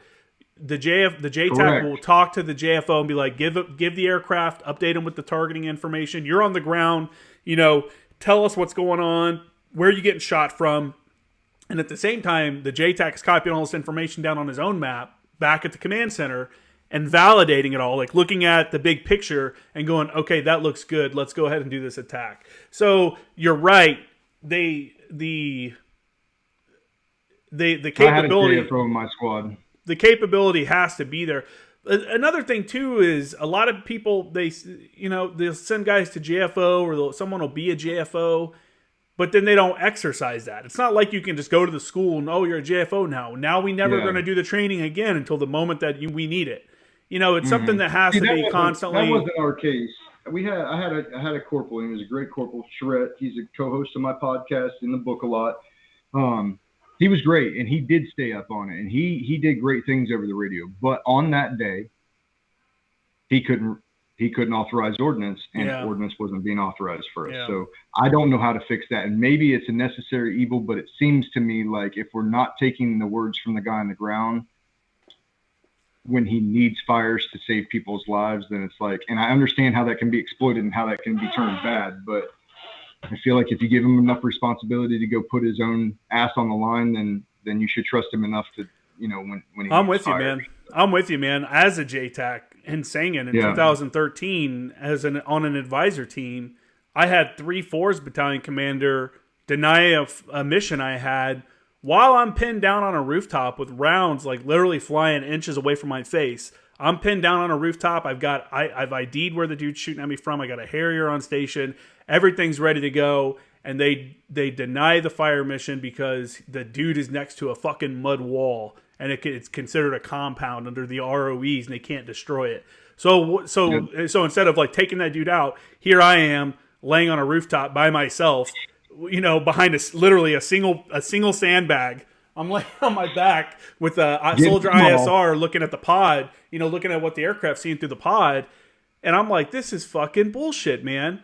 And that happened a couple times with 3-4's battalion commander. He denied a couple of the missions. And I was like, dude, some of us are out here actually fucking feeling the brunt of this. And you're just back in the COC like, nope, denied. And it's like, it was all within ROEs. Everything was good to go. It was, to me, I'm like, I don't know if the guy's just trying to protect his own career or what, but we had guys literally getting fucking rocked, and it was like we really could have used that bomb. And Yeah. so even having a it's JTAC on the unfortunate. ground may not be, you might not get the results you want. Yep, fact. But it's a problem. Oh yeah, it's 100% a problem. It's 100% a problem. And the Marine Corps, what happened after like what you're talking about, like after Marjah and stuff like that, everybody started wanting like, hey, anytime we have guys go outside the wire, there needs to be a JTAC with that unit or with that element or whatever. And which I was like, yeah, I understand that, but at the same time, you're kind of, I don't know, it's just not realistic. There's just not enough. There's just not enough people. Well, no, you'd have to build more. Exactly. You would have to field more somehow, or you got to send the line corporals and sergeants in to these schools and get proficient. Yeah, and there's definitely not enough school seats. Then facilitate continual training through your workup for those selected people so they're comfortable. Yeah. I agree. It's hard though, because when you're talking for JTAC qualification, you're talking lots of time, lots of money, live aircraft, live bombs, and it takes a lot of money and time to keep someone qualified, and to increase that, it's difficult. And it's just I don't know. It's one of those things that they just haven't fully figured out. Part of what a lot of myself and a lot of the other guys that were JTACs, one of our big pushbacks is like, why are you sending guys to TACP school to become a JTAC, and then months later you're like, oh hey, you just got histed to go be a recruiter. Yep. Like, and that happened. I know it happened to a few guys. It's like, what's the fucking point? You just spent hundreds of thousands, maybe $1 million to train this guy, just to turn around and say, fuck it. Now, by the time he comes back from being a recruiter, that school's not worth it anymore. He's no longer certified. He'd have to go back through the school again. It's like, I don't know. It's a tough thing, man. Hopefully, people that are decision makers hear some of these things and think about it, and as I don't know, we make changes or whatever. I don't know what's going on now. I know the fire support community is going through like a big change because of this pivot to the Pacific and working on small teams, and the removal of a lot of tube artillery. Yeah. I think it's good stuff, but I don't know. I guess the proof will be in the pudding. I do think we should probably not focus on the desert if we're not going to be there anymore. But there's a lot of controversy, it seems like, with old commandants and old generals kind of going against this new force design with the new commandant. But some of these guys in this commando course, like I'm very in with the gunner community around here still, and a lot of the training contractors, but this new commando course where they're going through here, they're shooting 18 Sierra, shooting packages. These kids are coming out into the fleet so proficient when it comes to that. And then what commando course are you talking about? I'm not sure what you're talking about. So the Marine Corps is moving into this new, I think it's just a pilot right now. Forgive me if I'm not completely read in, but it's going to be where infantry Marines are going to go through a commando course where it's like boot camp SOI together, but on steroids. And so once they come out of that, they're EGA'd up, but they're trained. They can shoot. They have tactics, and it's basically like SF shooting drills and SF packages that they're going to go through. And so, I'm not sure. I'm sure there will be growing pains, if you're in a leadership position and you have a bunch of, kids come in that can supersede what you can even do or how you understand your job, then there's going to be growing pains for a generation there, maybe a couple of years. But if we're putting out a more lethal product, then yeah, that's what we need to be in the business of doing. And if the smaller teams are proven to be more lethal products, then that's what we should be doing, in my opinion.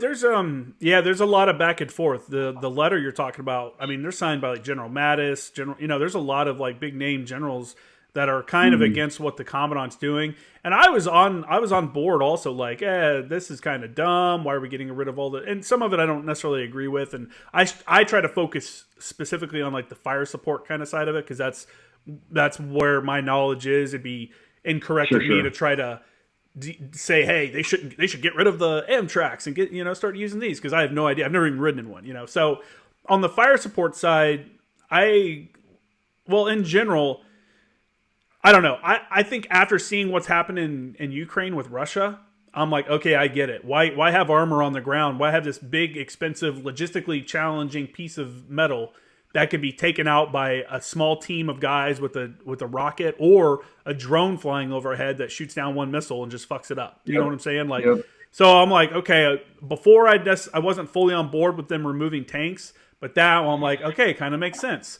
I'm also on board with like taking less people or more people off ships, and instead of going on a MEU with an entire battalion stuffed on 3 ships and floating around doing stuff, forward deploy the companies rather than have them sitting on a ship waiting to do nothing. You know, like, hey, fly to Bahrain or fly to Kuwait and train and continue, you know, keeping your skills up. And then, oh, we have this joint exercise with whatever country. Okay, now we fly from there to there instead of taking the ship, because, you know, look at like that ship, that Russian ship that just got sank. 2 missiles. It got hit by 2 missiles. You know what I'm saying? And now that thing's at the bottom of the ocean and a bunch of dudes are dead. And like, what's the point of us floating around on ships and stuff when we know the capabilities, like the Chinese anti-ship capabilities are pretty good. So it does make more sense to try to get these guys off the ships onto these small islands and small teams and have them like disrupt. You know, that's what they're there to do, is disrupt the enemy's ability to do stuff. I don't know. A lot of people bring in the professionals, thin out the Marine Corps. That's where I'm at, man. I'm not a strategic expert as far as big blue arrow stuff, and I got to trust that these trials that the commandant and his team have run, and that these these data points that are coming back from where we need to go. I got to trust that they're doing their due diligence. Seeing the withdrawal from Afghanistan makes that hard.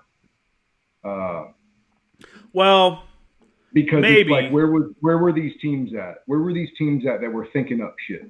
These teams that I think that exist, that are thinking up the best possible way.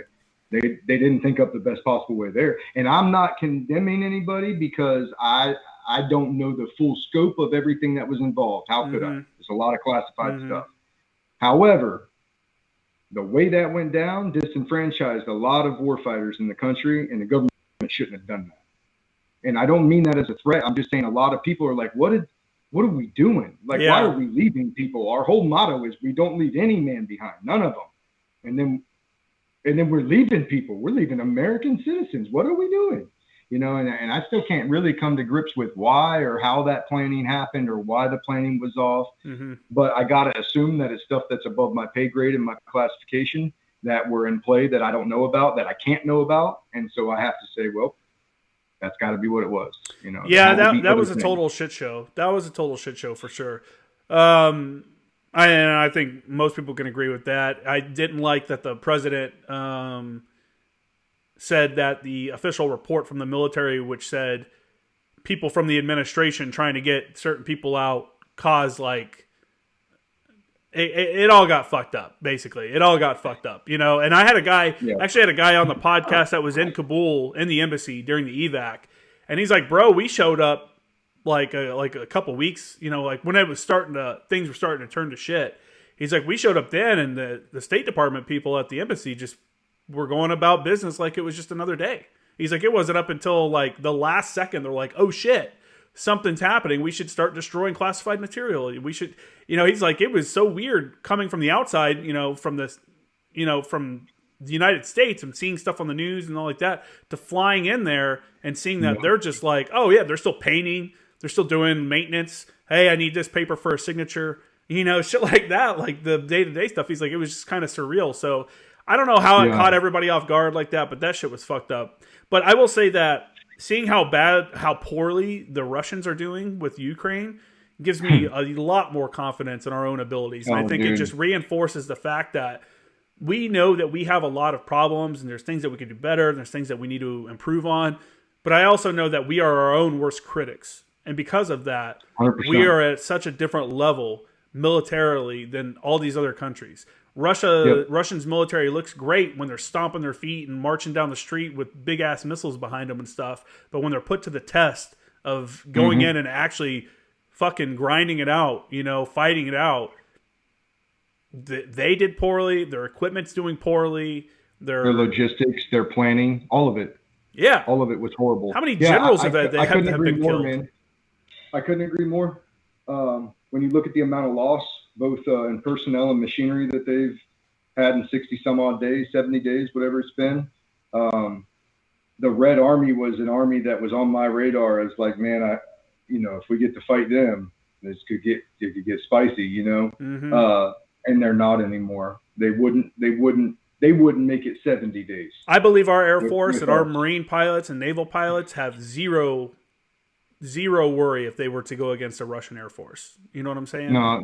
I mean, could you imagine if we had a couple sections up in an IP and they had a convoy that stretched 8 to 40 miles sitting there because they're out of gas? I mean, you paid. You're going to pay Dude. with American pilots, baby. I'm seeing those videos of, like you're saying, these convoys because they can't come off the roads because they're getting stuck in the mud. One, they're getting stuck in the mud. Two, they're running these generic Chinese tires that are like a generic version of what they're supposed to have on their vehicles, and they're all tearing their tires. Their tires are blowing and shit, so they're all getting stuck. So then you have these convoys that are all bunching up. You see these videos on Twitter, and I'm like, Jesus, man. Imagine if I was a fire support guy. Yeah, that's it right there. Got a convoy in the open. Fucking. Oh, you'd break the will of their military in one strike. You put down 100 and some odd logistical vehicles in one strike, and the personnel that were with them. Like say you drop a couple JDAMs and then you have a couple strafes by some A-10s, dude, they'd be in shambles. If Russia's honest with themselves, though, they will become a much better force after this. You know what I'm saying? They're learning so many lessons of how they're fucking up and how shit. But are they going to learn their lesson? Going to be down. Oh yeah, for sure. Yeah, for sure. Yeah, man. I don't know. It scares me because when I went to school, I got my Homeland Security degree, my bachelor degree, and I really focused on Vladimir Putin, and I wrote a paper called "The Appeasement of Putin." And this is like a couple years ago, but before all this broke out, and we as in the greater free world, the West, Europe included, have appeased Vladimir Putin for 30 years. And he's used chemicals that are on the banned chemical treaties. He's used forces and not extradited people that have been caught, assassinating UK agents and things of this, and nobody does anything about it. Then he annexes Crimea, and nobody in the world stage does anything about it. Like this was a power kid. This was going to happen, and the writing was on the wall. And so that's what makes me very skeptical about, I don't understand the decisions that the people at the top end are making. So it's got to be because I don't know everything, right? Because I can't know the exact, classified pieces. But yeah, it doesn't make sense to me that our entire intelligence community thought he was bluffing by putting 100,000 troops on the border. I don't necessarily think they thought he was bluffing all the way up until he crossed the line and started shooting rockets. I don't necessarily think they knew. No, I don't necessarily think they thought he was bluffing, but I don't know, man. I'll be honest. I'm kind of with what we're doing so far in Ukraine. I don't think we need to have our own forces there. I think providing. I agree with you. I think providing arms and what we're doing is the right step. There's a lot of people calling us to establish a no-fly zone, which if we're honest with ourselves, if you're saying there's a no-fly zone, the reality means that there's American pilots flying over there and they have to shoot down Russian aircraft. And that right there leads us into the war and World War III, for sure. Mm-hmm. So I am on the same line of thinking. I don't think that we need to be doing that either. Yeah. It's a weird thing, man. It's a weird thing for sure. It's just, to me, it's just mind-blowing that in 2022, I thought as a species, that we had evolved beyond like major nations fighting in major nations over just land. It wasn't like Crimea attacked them. It wasn't like, we could get into why went into Afghanistan, went to Iraq, but it all started with us being attacked on September 11th, and that's what it was. Crimea and the full invasion of Ukraine wasn't predicated by anything like that. And it's like, you're just doing it to reclaim land. And I thought we were beyond that. I thought as a species, we had evolved past that. Yeah, I don't think so. I don't think we'll ever evolve past people that are stronger, more powerful, taking from people that are less fortunate and less strong, less powerful than them. I think it'll always be a thing. But when you look at the dynamics of it, you got, a world leader, Vladimir Putin, who's been in charge forever. He owns his country. He rules. We know he's there. Okay. Well, we also know he's a KGB spy and a deep-hearted Soviet from the Cold War era. We know that when Gorbachev brought the wall down, Vladimir Putin was notably pissed off about this. This is not something that he was in his spies and his community liked.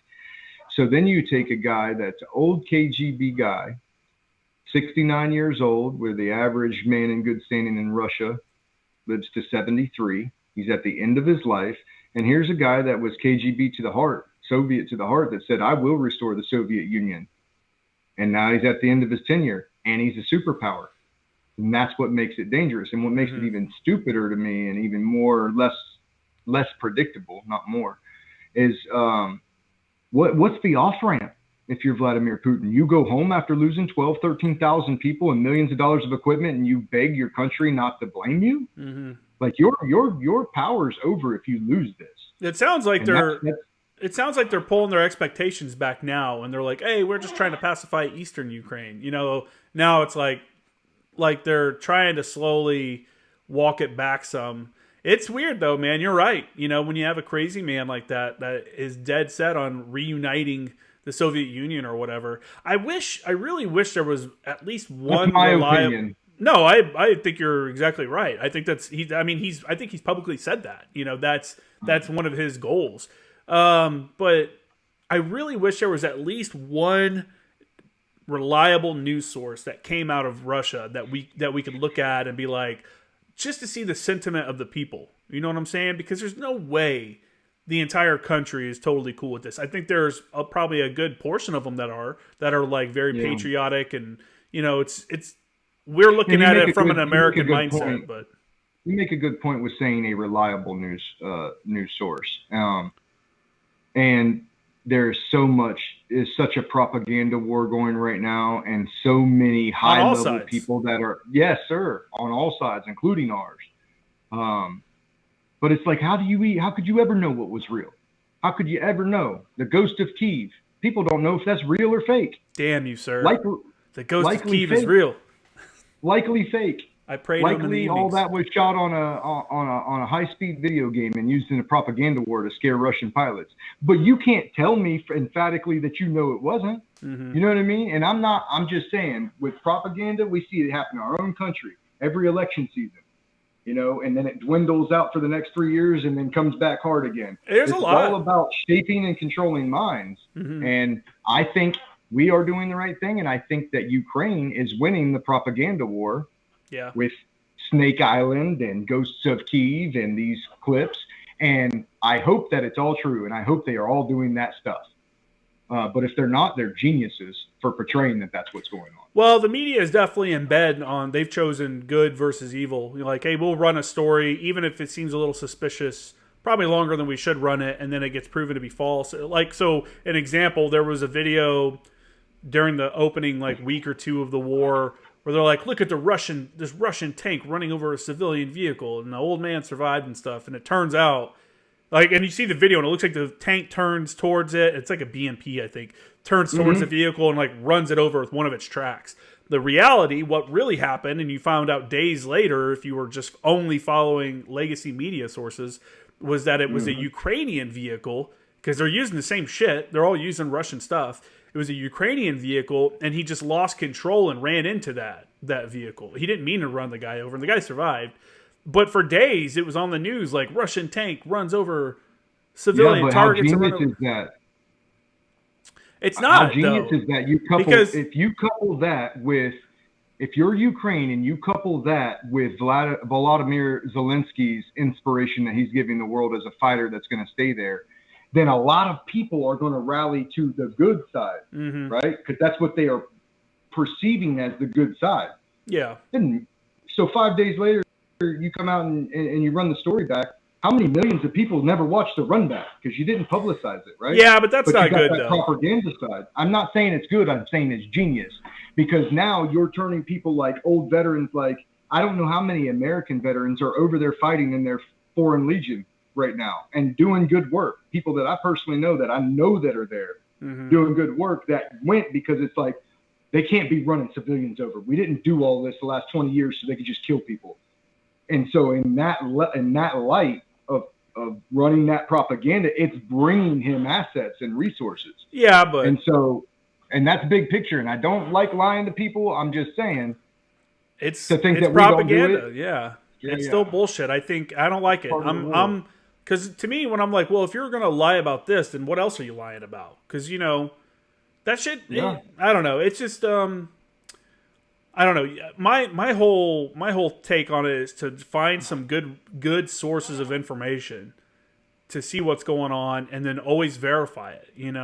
Are multiple sources running the same story? Yeah, and use your spidey sense. Something doesn't seem right. Like, that doesn't seem right. Why?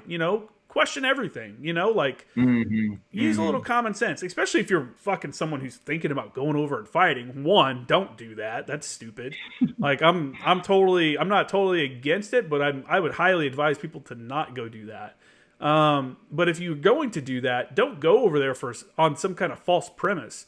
Make sure you're going to get into the war for the right reasons, and you're not getting sucked into some bullshit, and you just become another fucking person in the meat grinder for no reason. You know what I'm saying? Yeah. Now, I mean, there's a select number of the population that just want to go be in a meat grinder, and to them I say get after it.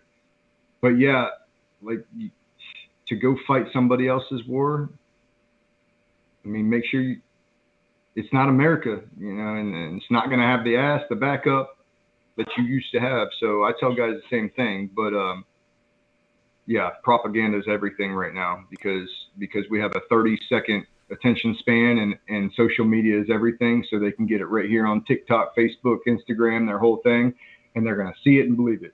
And they're going to scroll the next one. They're going to see it and believe it. Scroll the next one. Yeah, and so that's why I always say just follow some reliable sources. Find some reliable sources, and even they can be wrong occasionally. But as long as they go, "Hey, I was fucked up here. This was incorrect." Absolutely. It's the sources that refuse to correct themselves or will continue to run something beyond like Snake Island. Like that's after a day, it was like, I don't know, that kind of sounds like bullshit. And then days and days later, people are still running it, even though they found out, that none of them actually died and stuff. Mm-hmm. But I don't know. It's just propaganda's crazy, man. And it does shape. Crazy. It does shape people's mentalities and stuff like that. I mean, I don't know. We did some in Marjah. I remember we had the Rehab, the radio in a box that we would pass out, and it was little crank radios. And we started or we helped build up the Marjah radio station, basically, right there on Camp Hansen. Okay. Yeah, there was a radio tower, and they would run they would play music and stuff, and then they would run public service messages and shit. Yeah. And there was I think we had a cell phone number attached to it. We bought some burner phone, burner Afghan phone kind of deal, and we put the phone number out on that phone, and people would call it and shit. And we were getting intel from that, people calling in and telling us information and stuff, and it was just that's propaganda because we're putting out the information, we're putting out information and entertainment to get people to want to listen to it. But at the same time, we're opening up an avenue for people to feed information back to us, or we would hear people talk about shit that's happening on the radio. We'd run stuff on the radio. I remember one thing that was really effective was putting out communications hey, why are you here dying in Afghanistan when your leaders are all living rich lives in Pakistan, and they send you here to fight the Marines and blah, blah, blah. And then days later, weeks later, whatever, you get radio traffic. It's hey, why are we dying here in Afghanistan? Our leaders are in Pakistan, blah, blah, blah. And it's oh shit, this stuff works, But planting the seed, it's a weird game, man. I don't know. Well, let's go ahead and you wanna give us the inside info on where people can pick up your book and listen to your podcast and all that stuff. Give us all your information before we wrap it up here. Sure, yeah. So Lions of Marjah, my book, looks like this here. It can be found on Amazon. Type in Lions of Marjah or my name, Ryan Rogers. It'll pop up. And it's priced to sell. I think it's less than $20 on Amazon. You can pick it up off of there. And it has, I think, automatic couple-day shipping to you. I also will sign books if you get them from me. It's $20 for a signed copy, and I just ask people to reach out either through my email or Instagram, Facebook, one of the messengers for the company if they want that. So what's your Instagram? That's been going good. It's all Choices Not Chances podcast. Instagram, YouTube, Facebook, all of them. Choices Not Chances podcast. Yep. So Lions of Marjah on sale now. On Amazon and in my podcast, Choices Not Chances podcast. It's available on YouTube. It's available on Breaker, Pocket Cast, Amazon, Apple. It's all platforms streaming. So we try to do a trailer episode on Tuesday, and then the following Tuesday the full episode. Or if it's a two-part, it'll take 2 Tuesdays. But Tuesday is the day that we generally release in the morning, and we have a lot of stuff on there. A lot of guys from, all the way in the beginning of the war, 2003 Ramadi, 2004 Ramadi, all the way through 2019 Syria, fighting with the Syrian Democratic Forces. My next guy that comes out on Tuesday was a scout sniper with the Marines that was did some good work. Ended up logging in a 1,428-yard shot with a Sasser on a moving target on a bike with a Ralphus round. Wow. So, yeah, it's a pretty intense story there, some sniper stories there. But I did a guy from Vietnam, Dave Brown, Silver Star recipient out of Vietnam, and we covered his book, Battle Lines. There's a lot of good gouge on there for you guys, and yeah, I appreciate it. If you come out, if you like it, if you see it, you like it, let me know. Well, thanks, Ryan, man. I really appreciate you coming on the show. It's been one. Like I said, I'm almost halfway through the book, and I'm enjoying it. Again, it's grounds that I've been around, so it's like I can understand and picture some of these places and some of the things, some of the events and stuff like that. Yeah, and let me know. Yeah, I'll definitely come over and hit up your podcast. Come on, just hit me up about that whenever you want to do it. And for everybody out there, check out my website, jkramergraphics.com, and my Instagram is @formeractionnews is the new Instagram, and @formeractionguys. So I have the Former Action Guys podcast Instagram channel, and then Former Action News. I want to be like a reliable source of information. Yeah. So I've been trying to find stuff that I'm on Twitter all the time. I try to pull information I see off Twitter from other reliable sources and repost it and stuff like that, just so people have another outlet of something that they could think that is vetted. And if I get it wrong, I get it wrong, and I'll take shit down and stuff like that. But so far, it's been pretty good. So make sure everybody checks that out. And my website, I already said it, jkramergraphics.com. That's it. And thanks again, man. And we'll have to do this again in the future. Absolutely, man. Honored. Appreciate the invite. Yeah.